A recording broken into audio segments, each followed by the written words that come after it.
Hello duckies, it's that one college chick again. This week's video is going to be over where to sit in class. Now in high school you probably had assigned seating, which is like, oh Jim Bob, you're going to be sitting next to Kimmy Cam right there. In college, you almost definitely will not have a seating chart. You may have one odd professor that's like, you have to sit here. Not likely to happen. The professor cares where you sit, but he's not going to take it upon himself to make sure that you're sitting in this exact spot every class. There are two main types of classrooms in college. The first one is a lecture hall.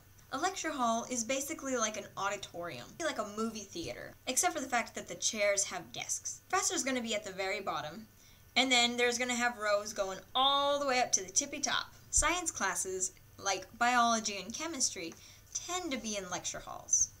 The reason that is they can just cram a lot of information into a lot of people's heads in the lecture hall, and then you split up into your labs to get into the more nitty-gritty details. General rule of thumb for lecture halls: you want to sit in the front, you definitely don't want to be in the back. Because if you're in the back, you can't see the slides, and you can't see the professor very well, and it's likely that you can't hear him at all.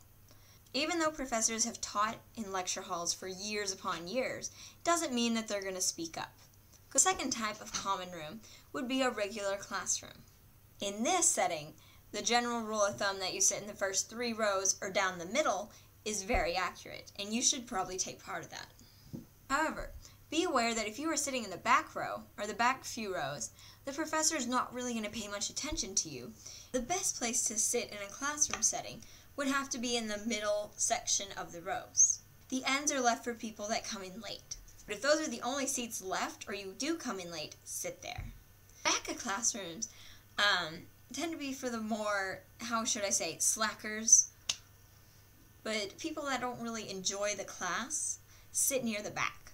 And the professor takes note of that. Because usually, if you're sitting in the back, you're sitting in the back so that you can get on your computer and screw around on your computer. Also, being in the back, it can make it hard to hear the professor.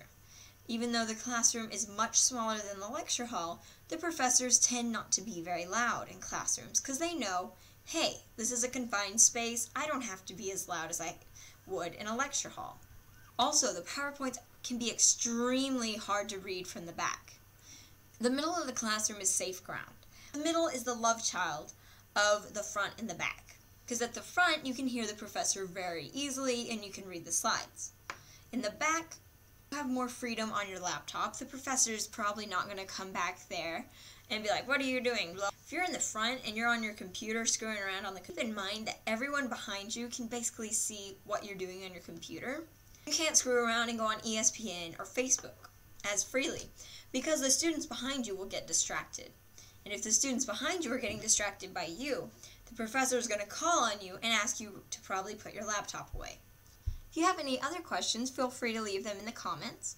Don't forget to subscribe. And now that I have all my ducks in a row, I'll see you in the next video. Bye!